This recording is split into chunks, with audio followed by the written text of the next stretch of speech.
오늘 말씀 청년 여호수아라는 제목으로 잠깐 은혜를 나누도록 하겠습니다. 저도 돌아보니까 이사를 참 많이 했어요. 이사를 참 많이 했는데 그 중에 가장 인상 깊었던 이사는 대전에 신학교 끝나고 서울로 올라오는 이사였습니다. 저희 아버지가 옆에 타고 나는 제가 트럭을 끌고 파란 트럭 1톤 트럭을 들고 짐을 싣고 서울에 오는 거예요. 메리아스 바람에 영동대교를 건너서 성수동에 거기 제 둥지를 틀었던 그 장면이 생각이 납니다. 참 이사를 많이 다니죠. 이사를 많이 다녀도 그렇게 어렵지는 않았어요. 왜냐하면 뭐 가방 하나만 들고 다니면 되고 뭐 책가방 하나에다가 기타 하나 정도 들고 가면은 대학교 때 신학교 때는 항상 이사를 다녔으니까 하나도 어렵지 않았죠. 왜냐하면 금방 나가라면 나가면 되고, 그러면 가방 하나 들고 옷가방 싸고 그리고 기타 하나 들고, 왜냐면 전사는 기타를 꼭 있어야 되니까 기타를 못 치면 어디 가서 사역을 못 하기 때문에 기타는 꼭 들고 다녀야 됩니다. 그래서 제가 기타를 잘 치는데 전혀 믿질 못하시겠죠. 지금도 제가 얼마 전에 기타를 한번 쳐봤는데 도저히 안 되더라고요. 이게 우리는 기타를 잘 치는 모양 워낙 많아서 이게 연주가 안 돼요. 잊어버려가지고. 제 아내가 아직도 제가 기타를 친다는 사실을 믿지를 않습니다. 제가 기타를 잘 쳤어요. 참 이사 가는 일이 쉽지 않은데 그때는 쉬웠습니다. 근데 지금은 참 어려운 것 같아요. 막 트럭도 많이 빌려야 되고, 한 지역으로 이사 가는 일도 참 고려해야 될 상황이 많은데, 이 가나안 땅으로 들어가는 일은 오늘 본문에 읽었던 내용의 연장선상에 있죠. 이 가나안 땅을 들어가는 일은 놀라운 일이죠. 남자만 60만 명, 아이와 여자 포함하면 200만 명이 애굽에서 나와서 시내 반도를 지나 광야를 지나서 가나안 땅으로 들어가는데, 그게 빈 땅이냐? 빈 땅이 아니고 주인이 다 있는 땅, 주인이 허접한 사람도 아니고 큰 기골이 장대한 그런 싸움 잘하는 사람들이 있는 땅을 정령한다는 사실은 보통 큰 일이 아닙니다. 놀라운 일이죠. 그러나 이 가나안 땅을 들어가는 사람들에게는 어떤 확신이 있었냐면, 저 땅이 내 땅이다라는 확신이 있었습니다. 100% 확신이 있었다는 것이죠. 제가 서울에 올 때 제가 서울에 잘 살 수 있었는지에 대한 확신은 사실 없었습니다. 제가 홍성에 살다가도 대전으로 신학교 갔을 때 제가 잘 살 수 있었는지 확신이 없었어요. 신학교 다니다가 군대로 또 이사를 갔는데 군대 가서 내가 할 수 있을까 확신이 너무 없었어요. 그런데 이스라엘 백성들은 가나안 땅이 저 땅이 내 땅이다라는 확신이 있었다는 것입니다. 그 땅을 차지할 수 있는 확신이 있었다는 얘기죠. 그것은 그들에게 자신감이 있었거나, 아니면 그들이 무기가 뛰어났거나, 그들이 특별한 어떤 일을 잘 하는, 성취하는 그런 능력이 있어서 그런 것은 결코 아니었습니다. 그런 사람들도 갑자기 어느 곳에 가면 이렇게 위축되고 좀 자신감이 없어지기 마련이죠. 그러나 이 이스라엘 200명의 사람들은 그 확신이 어디서 왔느냐? 내면에서, 자신감에서 나온 게 아니라 이 바깥에서 왔었다는 거죠. 이게 100% 저 땅이 내 땅이라는 확신을 어디서 왔냐면 바깥에서 온 겁니다. 정확히 말하면 하나님이 주신 것이죠. 하나님이 주신 것입니다. 하나님이 그들에게 주신 것이죠. 저 땅은 네 땅이다라고 하는 확신을 주셨는데, 그것이 어제, 그저께, 오늘 아침에 주신 것이 아니라 하나님이 그들에게 이미 40년 전에 모세를 통해서 출애굽할 당시에 주셨다는 사실을 성경을 통해서 우리는 알 수 있습니다. 여호수아서 1장 2절 3절에 보면, 내 종 모세가 죽었으니 이제 너희는 모든 백성과 더불어 일어나 이 요단을 건너 내가 그들 곧 이스라엘 자손에게 주는 그 땅으로 가라. 그러니까 여호수아가 한 말인데, 그때 모세에게 한 말씀이 무엇이냐? 내가 모세에게 말한 바와 같이, 그죠? 하나님이 모세에게 말한 바와 같이 너희 발바닥으로 밟는 모든 곳이 내가 너희에게 주겠다, 그렇게 얘기한 것입니다. 그러니까 모세에게 40년 전에 하나님이 직접 음성으로 들려주신 그 확신 있는 말씀을 갖고 40년을 광야를 지난 다음에 가나안 땅에 들어갈 때에 그 확신이 가졌다는 것이죠. 그러니까 그 확신이 내가 자신감이 있어서, 내가 아니면 뭐 전쟁을 잘할 수 있어서, 내가 뭐 능력이 있어서 그런 것이 아니라 200만 명이 확신을 가졌던 것은 하나님의 말씀이 40년 전에 있었다는 것입니다. 40년 전에 여러분이 그 유산 상속을 받을 것이다 문서로 남겨 있다면 그거 하나만 갖고 있어도 확신이 있잖아요. 아, 저 집은 내가 될 것이다, 저 아파트는 내가 될 것이다, 아버지가 문서로 남겨주셨다 하면은 그 확신이 있는 것처럼, 그것은 나에게서 나온 것이 아니라 문서를 통해서 아버지에게 온 거잖아요. 이게 모세를 통해서 하나님이 주신 이 확신이 있었던 것입니다. 그러나 이 40년 전에만 있었던 것은 또 아니에요. 거슬러 올라가면 이 확신은 언제부터 일어났느냐? 약 500년 전에, 그러니까 가나안 땅이 입성하기 전에 500년 전에 하나님이 주신 말씀 가운데 이 확신이 있었다고 하는 것입니다. 그것은 무엇입니까? 창세기 12장 7절에 누구에게 주신 말씀? 아브라함에게 주신 말씀입니다. 여호와께서 아브라함에게 나타나 이르시되, 아브라함이에요? 아브라함도 아니에요. 아브라함 계명하기 전도 아니에요.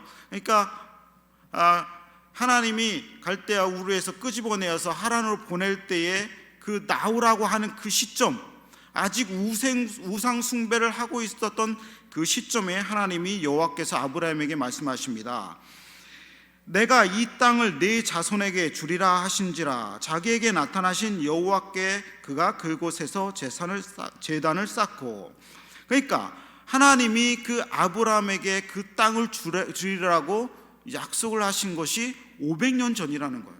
그러니까 하나님의 약속은 도도하게 500년 동안 계속해서 흘러오고 있었던 것이죠. 그러니까 이스라엘 백성들이 저 땅은 내 땅이 아니라는 확신이 아니라 저 땅은 내 땅이라는 확신을 들은 이유는 하나님의 약속 때문에 그렇습니다. 아브라함에게 아들도 없던 시절에 하나님이 약속하셨던 것이죠. 60만 명의 남자 백성들이 가나안 땅을 받은 결정적인 이유는 그들에게 원인이 있었던 것이 아니라 하나님이 500년 전에 아브라함과 약속하신 그 약속에게 근거가 있었다는 것입니다. 하나님의 말씀이 있기 때문에 우리는 확신에 거하는 줄로 믿습니다. 하나님의 말씀이 모두 이루어지는 이유는 그것이 시간이 언제일지언정, 우리가 1000년 뒤에일지언정, 1000년 앞에일지언정 하나님의 약속의 말씀이 모두 이루어지는 이유는 우리에게 원인이 있는 것이 아니라 하나님이 스스로 당신과 약속하셨기 때문입니다. 하나님이 말씀을 통해서 스스로 당신과 아브라함과 약속하셨듯이 그 약속을 신실하게 지키시는 분이기 때문에 가나안 땅에 들어갈 수 있었다라는 것입니다. 우리는 믿음으로 구원을 받는다고 얘기를 해요. 믿음으로 구원받죠. 여러분, 믿음으로 구원받는 줄 믿습니까? 어떤 믿음이요? 내가 예수님 믿는 믿음이죠. 그거는 나에게서 나온 것이죠. 그러나 엄밀히 말하면 나의 믿음으로 구원받는 것이 아닙니다. 내가 믿는다고 구원받는 것이 아니라 내가 무엇을 믿어요? 예수 그리스도의 보혈, 그리고 예수 그리스도의 말씀을 믿기 때문에 그런 거죠. 그러니까 구속의 능력이 어디 있냐면 내 믿음에 있는 게 아니에요. 구속의 능력, 그 다음에 구원의 능력은 내 믿음에 있는 것이 아니라 하나님의 약속의 말씀에 능력이 있는 것입니다. 그러니까 엄밀히 말하면 내 믿음으로 구원받는 것이 아니라 내가 믿는 그 약속의 말씀 때문에 구원을 받는 것이죠. 내가 십자가를 바라보고 저 십자가를 믿을 때 내 믿음이 구원을 시키는 게 아니라 그 십자가가 나를 구원시키는 것입니다. 동일한 내용이죠. 하나님이 확신을 주시고 하나님이 구원을 주시고 하나님이 약속을 주시는 것입니다. 이것을 우리는 혼동하면 안 되겠습니다. 하나님은 모세에게 상기시켜 주시죠. 신명기 1장 8절에 보면 내가 너희의 조상 아브라함과 이삭과 야곱에게 맹세하여 그들과 그들의 후손에게 주리라 한 땅이 너희 앞에 있으니 들어가서 그 땅을 차지할지니라. 하나님은 계속해서 모세 오경을 통해서 그 땅을 줄 것이다, 차지하라 확신을 계속해서 주십니다.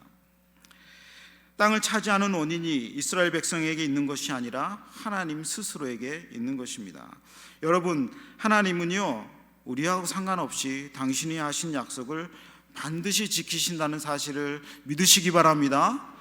그러니까 나를 보면 하나님이 나에게 약속을 지킬 원인이 있나요? 여러분 스스로 보시고 다른 사람들 보시고 저만 봐도 저에게 하나님이 약속을 지키실 원인이 있나 생각하면 전혀 없다는 것을 알게 됩니다. 하나님이 저 사람에게 특별히 약속하신 것을 지키실 이유가 있나? 그러지 않죠. 하나님은 당신과의 약속을 스스로 지키시는 것입니다. 내가 저 사람을 사랑하겠다, 내가 저 사람을 구원하겠다, 저 사람에게 복을 주겠다, 하나님과 스스로 약속하시고 그 사람의 상태와는 상관없이 그 사람의 지금 처지와는 상관없이 하나님은 우리를 사랑하시는 것입니다. 만약에 우리와 처지와 형편에 따라서 하나님이 사랑한다면 하나님도 변덕스러울 수밖에 없습니다. 믿음이 좋으면 사랑하고 믿음이 안 좋고 좀 떨어지면 하나님은 덜 사랑할 수밖에 없잖아요. 그러나 그것이 아니라는 것이죠. 이것이 참 우리에게 은혜인 것입니다. 하나님은 12지파에게 땅을 나누어 주세요. 가나안 땅을 들어가는데 12지파에게 땅을 나누어 주십니다. 하나님이 주시죠. 어떻게 주시느냐? 우리가 예전부터 공부를 많이 했는데 한번 잊어버렸을까 봐 혹시나 한번 보여줍니다. 한번 땅을 보여주시겠어요? 잘 보이시려나? 예, 저 중간에 있는 게 사해고 저 위쪽이 갈릴리고 그리고 왼쪽에는 이제 시므온, 유다, 베냐민, 에브라임, 므낫세 이렇게 돼 있고 오른쪽 지금 어디죠? 요르단 지역에는 므낫세, 르우벤, 갓 지파가 이렇게 되어 있죠. 저렇게 땅을 분배를 받습니다. 나중에 좀 살펴보겠지만 땅 크기가 좀 다르고 그리고 어떤 지파는 좀 작고 어떤 때는 오른쪽에 있고 어떤 때는 왼쪽에 있고 그러죠. 특별히 제일 큰 땅이 유다인데 유다가 맏형이 아님에도 불구하고 제일 큰 땅을 차지한 이유도 잠시 후에 설명을 해드리고 하겠습니다. 저 정도만 보시고 저걸 좀 외우면 좋긴 좋은데 목회자도 아닌데 저걸 다 외울 필요가 있나 하지만 저렇게 땅 분배되어 있다 좀 생각만 하시면 될 것 같습니다. 그러니까 모세오경은 가나안 땅을 주기 위한 성경입니다. 아브라함을 갈대아 우르에서 부르신 이유는 가나안 땅을 보여주고 주기 위해서시죠. 아브라함이 헤브론 막벨라 굴에서 장사된 이유는 그 땅을 주시겠다는 약속입니다. 헤브론은 가나안 땅 안에 있었던 것이죠. 야곱과 12아들들이 요셉의 총리로 있던 애굽에 내려간 이유는 그곳에서 민족을 크게 이루려는 하나님의 목적이 있었습니다. 그래서 200만 명을 만드셔서 그 200만 명을 편하게 먹고 살게 하신 다음에 그것을 힘을 강하게 하셔서 출애굽시키시죠. 왜 출애굽시키나요? 가나안 땅에 들어가게 하시려고. 그러니까 아브라함부터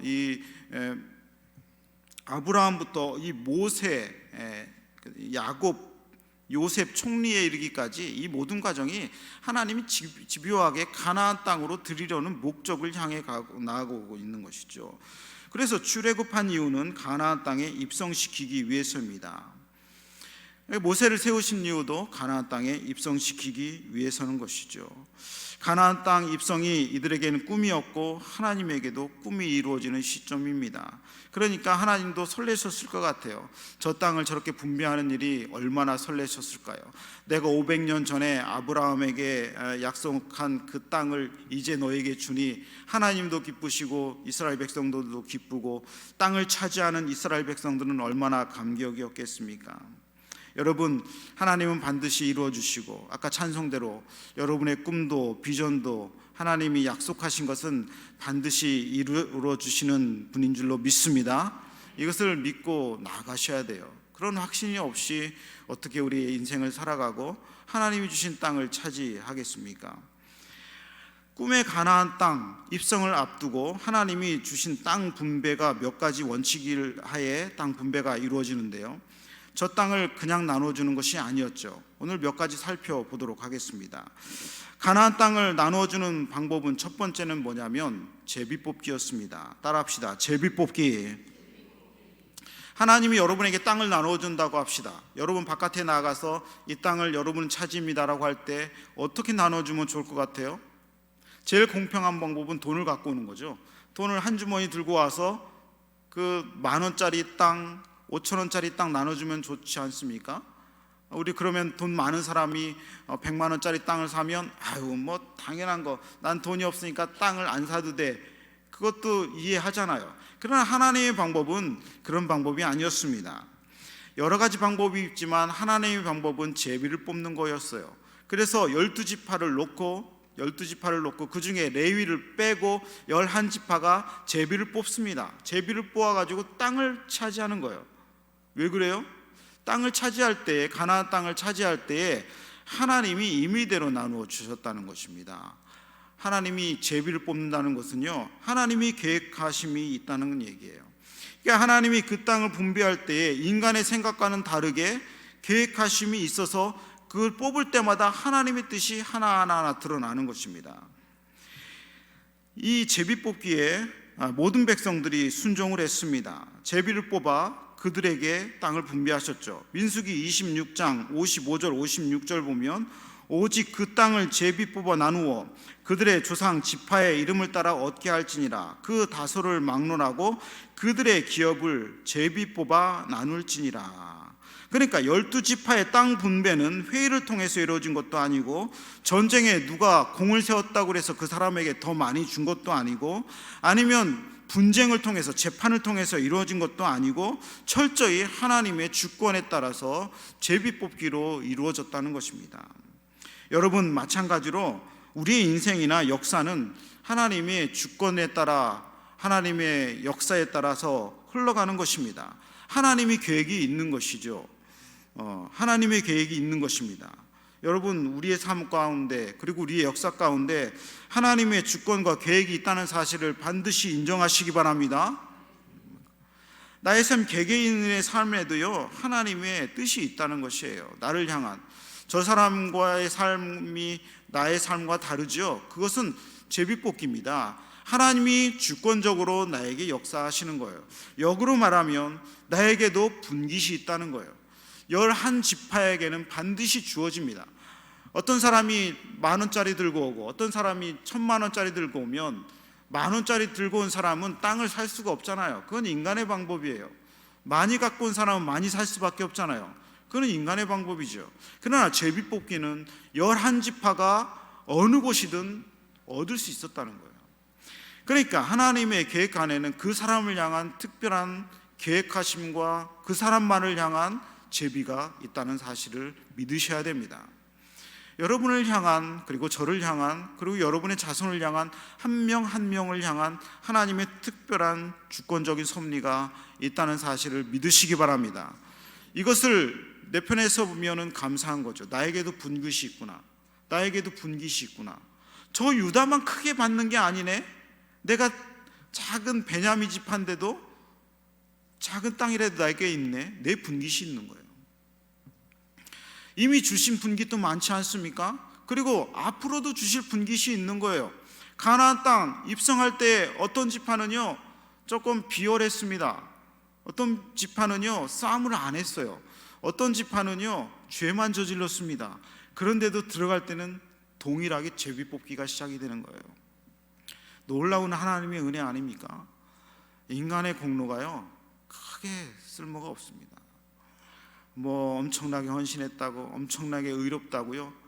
그러나 하나님은 볼 때는 그 사람에게도 분깃이 있고, 비록 죄가 많고 연약하고, 그리고 조금 약하지만 그 사람에게도 인생의 분깃이 있는 거예요. 또 멀리 보면 저 천국에도 나의 방이 있는 줄로 믿습니다. 여러분의 방이 있어요. 여러분의 분깃이 있습니다. 어떤 사람은 좀 클 수 있죠. 우리 원로 목사님이나 그런 분들, 이대 목사님 같은 분들 더 큰 분깃이 있겠죠. 그러나 작은 분들에게도 분깃이 있습니다. 이것이 얼마나 놀라운 하나님의 섭리입니까? 두 번째, 이 가나안 땅, 저 땅을 분배하는 방법은 첫 번째, 누구에든지 제비뽑기의 기회가 있다는 것이고, 두 번째는 질서가 있다는 것입니다. 질서가 있다는 것입니다. 요즘은 질서가 많이 무너졌다고 얘기를 하는데, 그래도 세상은 질서대로 움직입니다. 통치권자의 질서에 따라서 나라가 움직이죠. 마찬가지입니다. 이 가나안 땅 분배 방법도 질서대로 했다는 것입니다.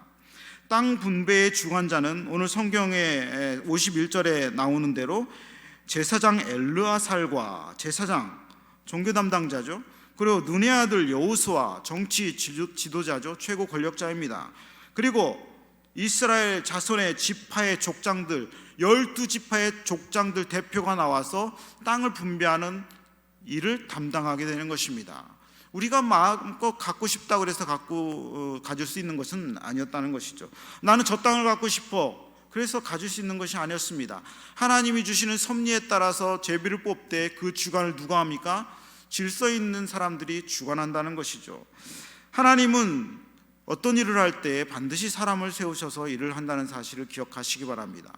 작은 가정도 가장이 있고 어머니가 있고 큰형님이 있고 작은형님이 있어요. 그렇지 않나요? 그렇죠. 학교에 가도 선생님이 있고 반장이 있고, 그렇지 않습니까? 질서의 하나님입니다. 그러나 요즘은 질서가 많이 무너지는 것 같은데 하나님이 주신 질서를 지키는 것은 중요합니다. 이것이 하나님의 땅 분배의 원리입니다. 하나님은 그런 일꾼들을 세우실 때 그래서 테스트를 해서 세우시는데요, 하나님은 우리의 일들을 다 지켜보십니다. 그리고 그 일들 가운데 어떤 사람을 세울지를 지켜보시는 것이죠. 여호수아가 선정이 됐고 갈렙이 선정이 됐는데, 우리가 다 알다시피 이 정탐꾼 테스트에서 그들은 하나님의 일꾼으로 선정을 받았다는 사실을 기억해야 됩니다. 하나님이 뽑으실 때 하나님이 적합한 사람을 세워서 그들을 질서 있게 하신다는 것이죠. 12명의 지파 대표들이 나왔습니다. 12명이 나왔는데 하나님의 테스트 시간이 쭉 펼쳐집니다. 그 중에 10명은 테스트에 떨어지는 거예요. 그리고 하나님은 그 두 사람을 세우시는 것입니다. 그래서 가나안에 입성할 때에 여호수아를 앞세워서 하나님의 일을 한다는 것입니다. 가장 위대한 사람들이라고 해서 다 신앙이 좋은 것은 아닙니다. 지도자라고 해서 반드시 믿음 좋은 것도 아니에요. 그러니까 전 세계 대통령들이라고 해서 다 믿음의 사람들은 아니잖아요. 그죠? 아닙니다. 그 중에 오직 여호수아와 갈렙만이 하나님의 테스트에서 합격해서 그들이 지도자가 되었다는 사실입니다. 여러분, 어떤 일이 있으면, 혹시 하나님의 테스트가 있으면 그것을 믿음으로 잘 통과하시기를 주님의 이름으로 축원합니다. 그럴 때 하나님의 일꾼으로 쓰임받는 것입니다. 이것은 원리가 정확해요. 그러지 않고는 하나님의 일꾼으로 쓰지 않는 것입니다. 여호수아 갈렙은 하나님에게 인정받았죠. 그리고 백성들에게도 인정받았습니다. 여호수아와 갈렙이 앞서서 나가면 아무도 불평이 없어요. 그리고 여호수아가 앞서서 땅 분배하면 아무도 불평이 없어요. 백성들도 인정을 하고, 그리고 전임자인 이 모세도 여호수아에게 기름 부어서 지도자로 세웠습니다. 여호수아는 하나님의 일을 하는 대리인이었습니다. 하나님의 사람들은 질서의 하나님의 법칙을 따라서 운행을 해야 되는 것이죠. 그러니까 가나안 땅을 분배하는 원칙은 질서의 하나님, 특별히 하나님은 사람을 세우신다는 것입니다. 질서의 하나님이신 두 번째 이유는 땅 분배가 우선순위가 있었는데, 그것은 첫 번째 유다 지파가 가장 우선순위였다는 것입니다. 아까 그 사진에는 안 나와 있지만 제비 뽑을 때 첫 번째 땅 분배가 어디로 갔냐면 유다에게 갔습니다. 유다가 왜 갔냐? 유다는 네 번째 아들이잖아요. 그죠? 네 번째 아들이죠. 그러나 야곱이 예언을 할 때에 이 르우벤이 좀 죄를 저질러서 침상을 더럽혀서 그 장자권이 요셉에게 갑니다. 그러니까 요셉, 므낫세와 에브라임에게 가는 것이죠. 그들에게 실제적인 장자권이 가요. 그래서 첫 번째는 유다가 뽑혀서 그 땅을 차지하고, 두 번째는 이 요셉 지파가 땅을 차지합니다. 실제 장자는 요셉 지파인데 왜 유다가 먼저 했느냐? 유다가 예수 그리스도의 족보의 집안이기 때문에 그렇습니다. 여기에는 예수님의 예자도 안 나오잖아요. 예수님에 대한 예언도 나오지 않지만 하나님은 벌써 유다를 제일 먼저 세우시는 거예요. 제비 뽑을 때. 그러니까 질서의 하나님이죠. 예수님이 실제적인 장자 아니십니까? 맏아들 아니십니까? 그러니까 육신적인 맏아들인 요셉보다 유다 지파가 먼저 하는 거죠. 이게 질서의 하나님이라는 겁니다. 우선순위가 있는 것이에요. 그러니까 유다 지파 먼저, 그 다음에 요셉 지파, 요셉은 에브라임과 므낫세 지파, 그 다음에 나머지 지파들 순서가 이렇게 되는 거예요. 그러니까 하나님이 일을 하실 때 마구잡이 이렇게 하시는 분이 아니라는 것입니다. 놀라운 일이죠. 역대상 5장 1, 2절에 보면 그 내용이 나와 있습니다. 역대상, 르우벤은 장자라도 그의 아버지의 침상을 더럽혔으므로 장자의 명분이 이스라엘의 아들 요셉의 자손에게로 돌아가서, 제 말이 맞죠? 족보에 장자의 명분대로 기록되지 못하였느니라. 유다는 형제보다 뛰어나죠. 주권자가 유다에게서 났으니, 이 주권자가 누구예요? 예수 그리스도의 예언이 여기 들어있는 겁니다. 이 참 놀라운 사실입니다. 장자의 명분은 요셉에게 있지만 주권자가 유다에게 났으니 유다가 제일 먼저라는 얘기예요. 그러니까 제비 뽑을 때 제비 뽑았는데 우리는 아무 생각 없이 제를 뽑았는데 유다가 딱 당첨돼요. 왜 그래요? 하나님의 섭리와 계획 속에 다 있는 거예요. 참 우리는 다 알지 못하잖아요. 우리는 일어나는 일들을 알지 못하는 중에 불평하지만 하나님은 그 계획 속에 무작위로 뽑는 제비 뽑기 안에서도 하나님의 섭리와 계획의 질서가 다 있다는 사실을 우리는 알 수 있습니다. 참 놀라운 일이죠.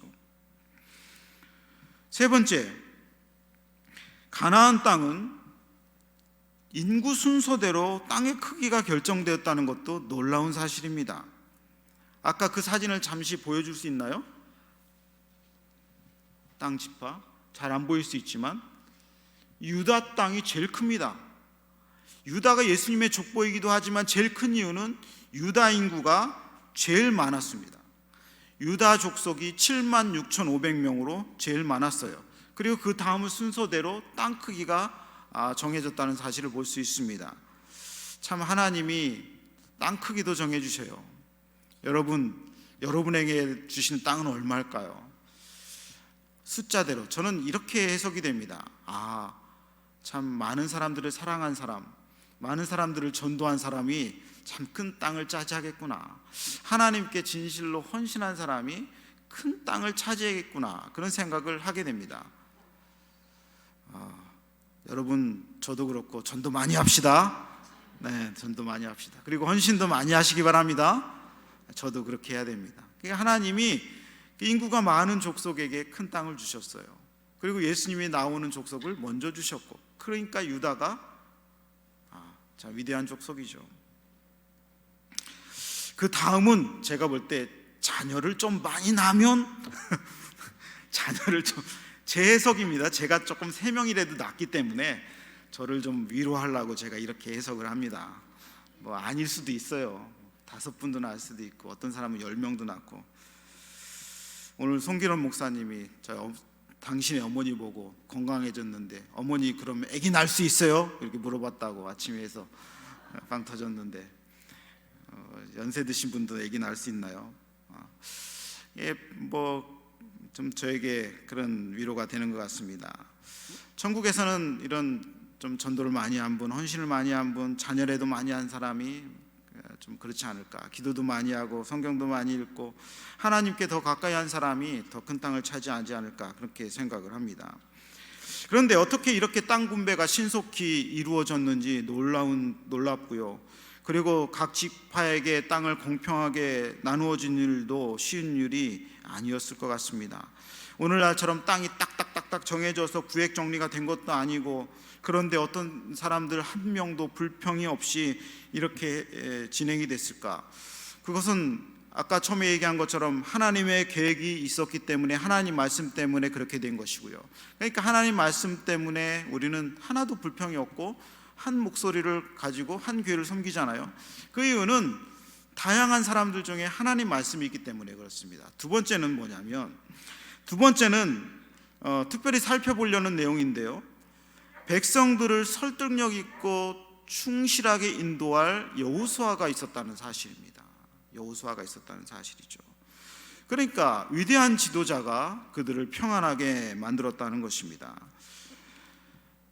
모세를 통해서 세워진 이 여호수아가 좀 불안하긴 했었는데 결국 지나가 보니까 더욱더 위대한 지도자였는데, 땅 분배의 마지막 원리는 여호수아에게 키가 있었다는 사실입니다.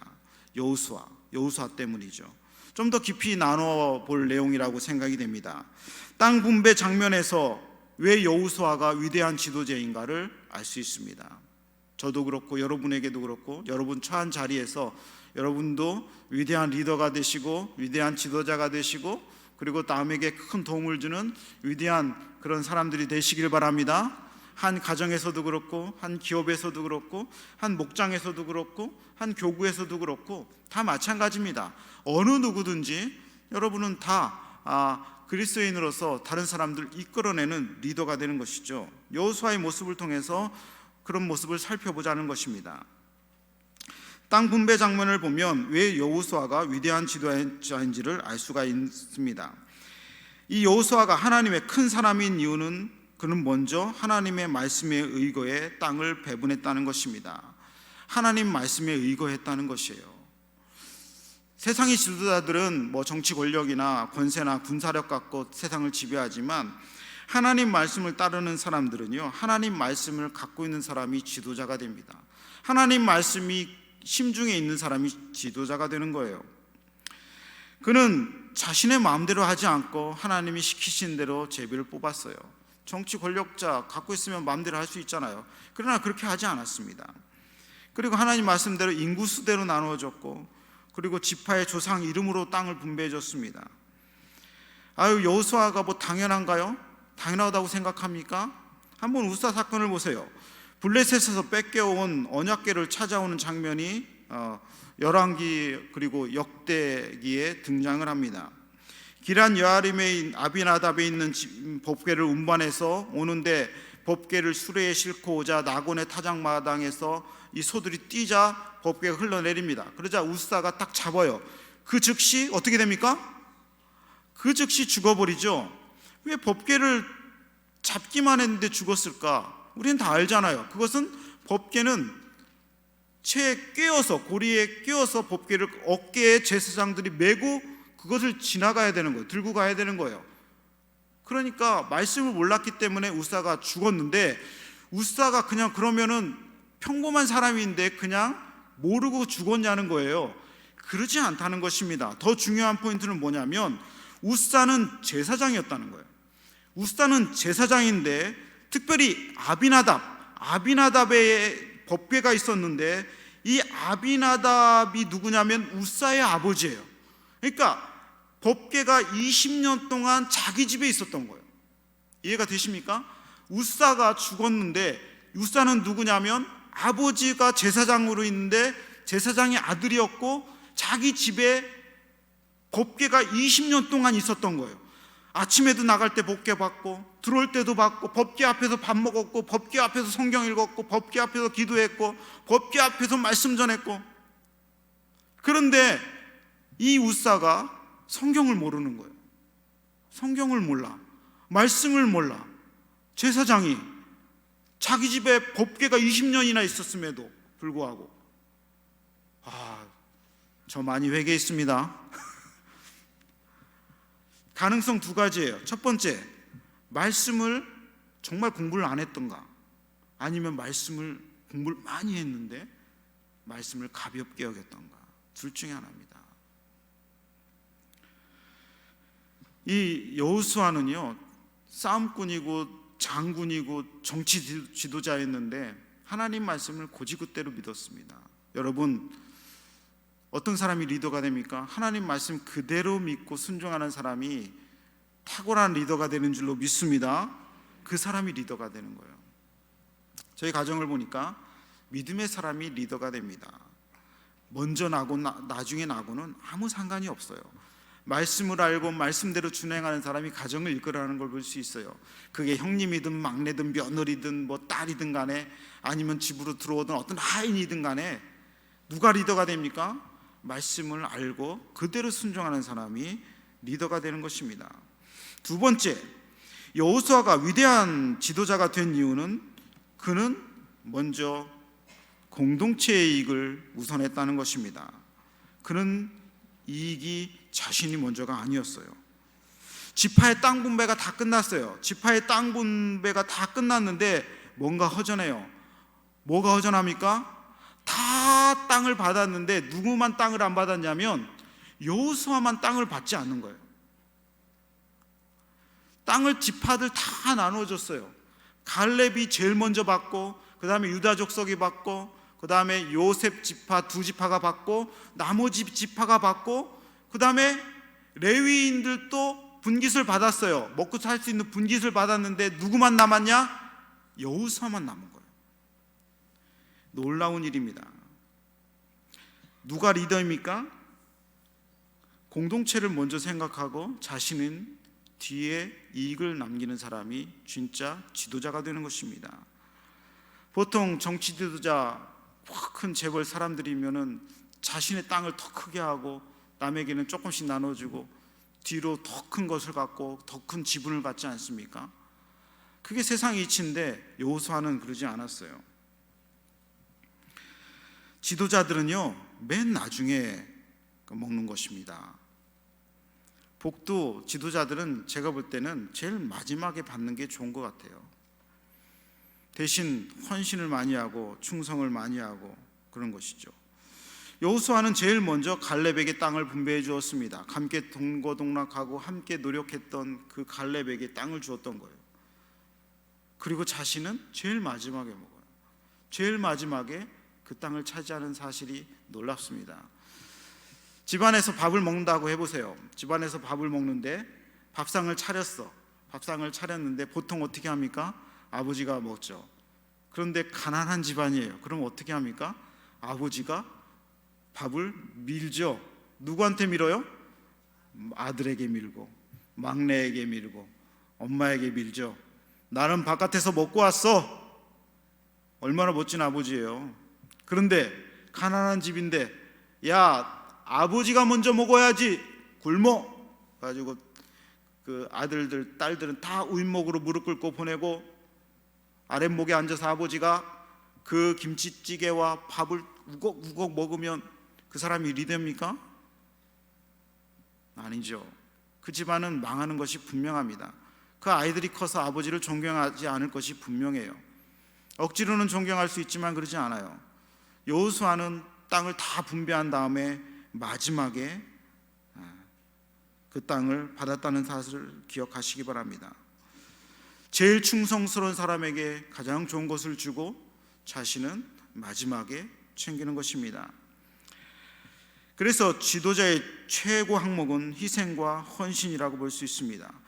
조직이 잘 운영되고 그것이 성공하는 이유는 다른 것이 아니라 한 그룹의 지도자가 헌신과 충성이 뛰어나기 때문에 그렇습니다. 리더의 헌신과 충성으로 그 조직이 살아남는 거예요. 교회가 왜 평안하고 교회가 왜 부흥합니까?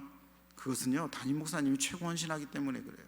최고 많이 기도하고 최고 많이 희생하고 최고 많이 인내하고 참고 그렇기 때문에 그런 것이지, 앞에 지도자가 자기 욕심 챙기고 다 하면 금방 분열이 납니다.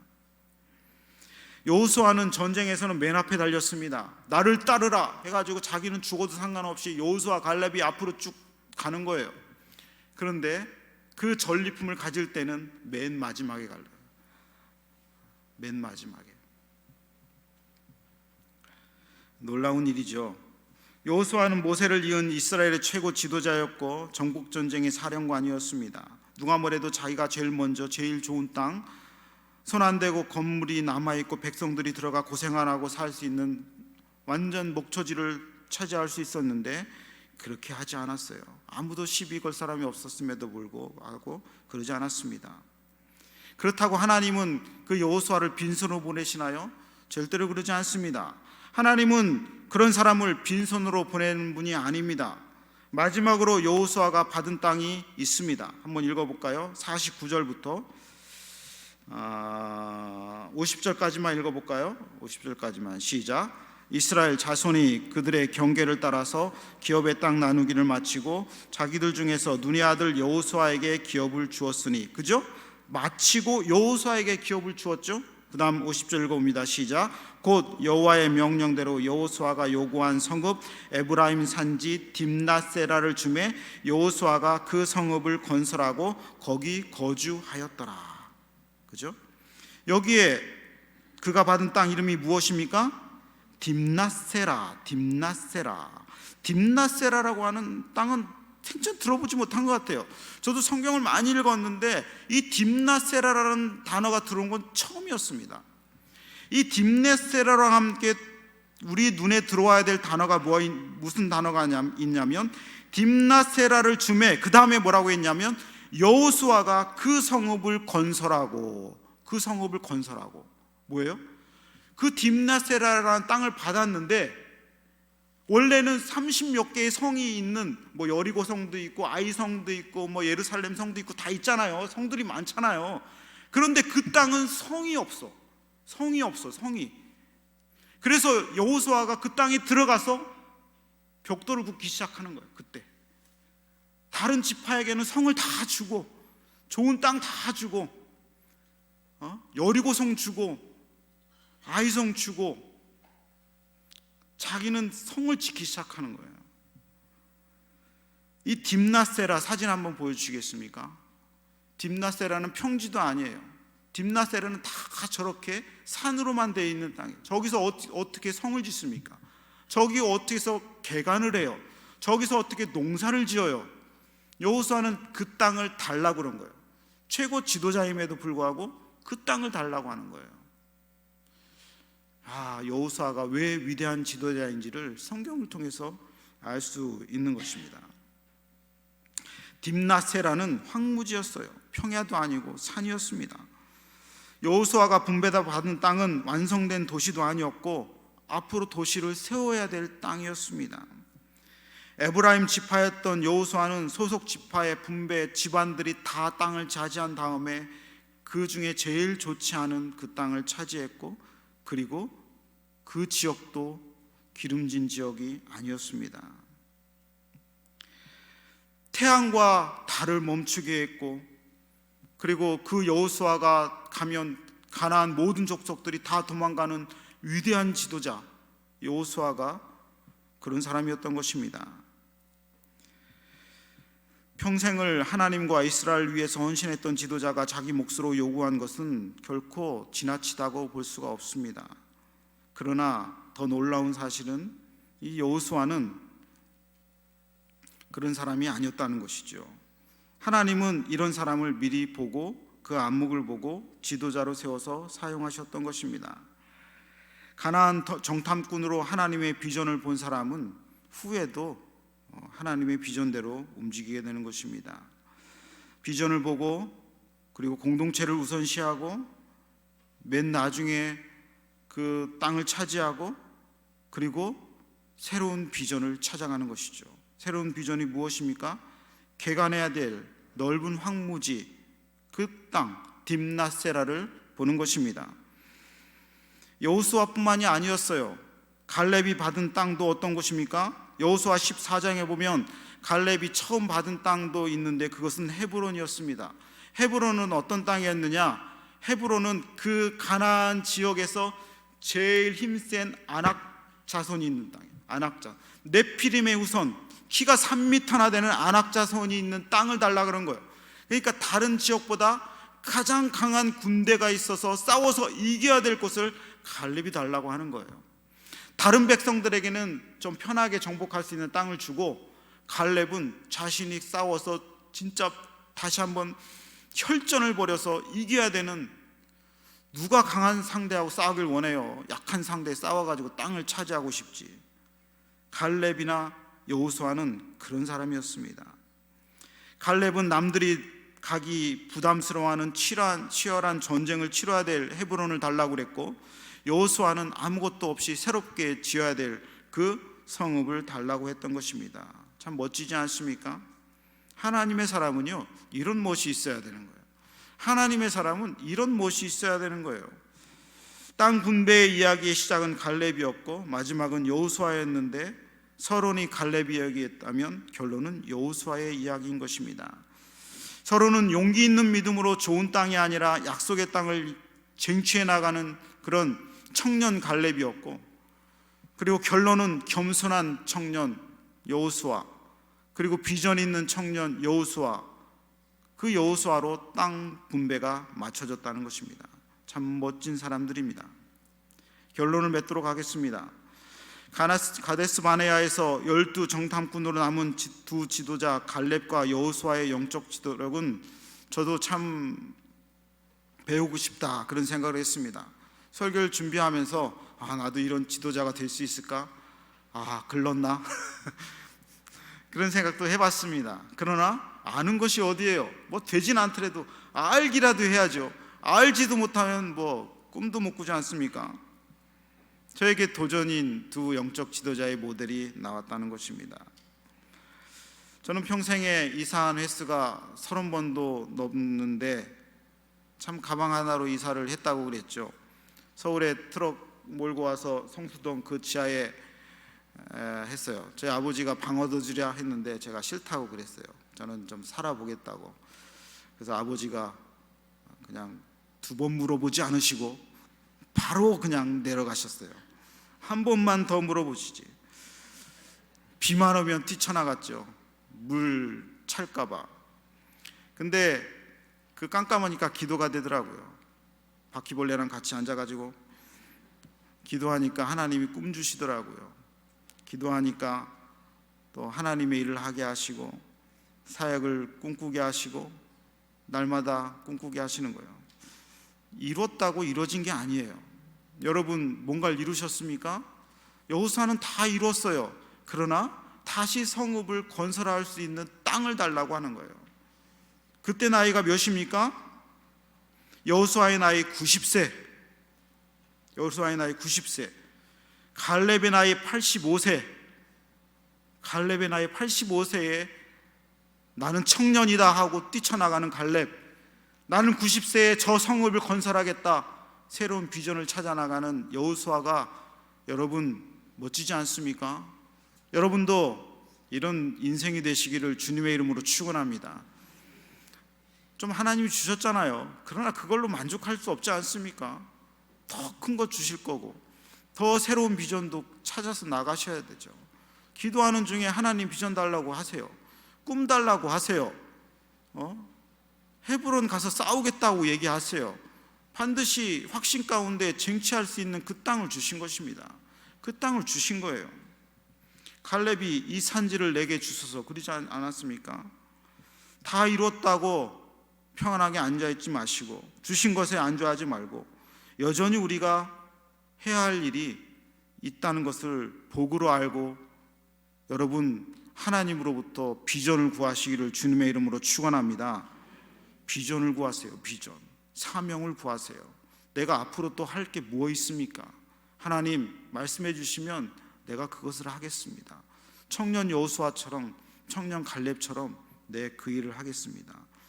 이런 비전이 저에게도 날마다 생기고 여러분에게도 날마다 생기기를 주님의 이름으로 축원합니다. 아멘. 이 말씀 가지고 여러분 오늘 기도하시면서 하나님이 안주하라고 하지 아니하시고 주신 복만 깔고 앉아서 이 땅에서 평안하지 말고 더 새로운 땅, 새로운 비전을 향해서 나가라고 도전을 하시는 것 같습니다. 각자에게 이런 도전이 큰 은혜가 되고 기도하면서 하나님의 음성을 듣는 시간 되시기 바랍니다. 주님의 이름 3번 부른 다음에 뜨겁게 기도하시다가 돌아가시겠습니다. 주여